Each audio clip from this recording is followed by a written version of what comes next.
nagpa-coverage tayo. Oo.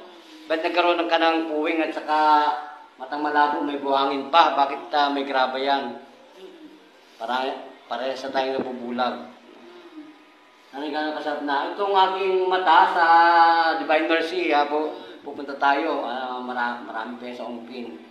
So, anong ganun pa yung lumabang mata mo? Ito pong taon lang na ito, mga inero na. Gano'n na. Abay, napasugod ka ngayon sa aming subscription. Sabi nga po ni Aleri, may rin nga. Kasi ang balak namin, magpaano nga sa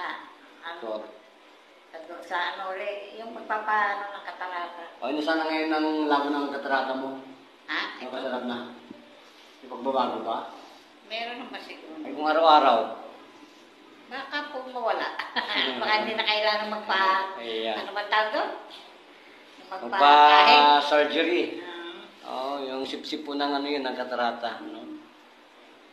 Mga ilan taon na po kayong naghihirap sa katarata?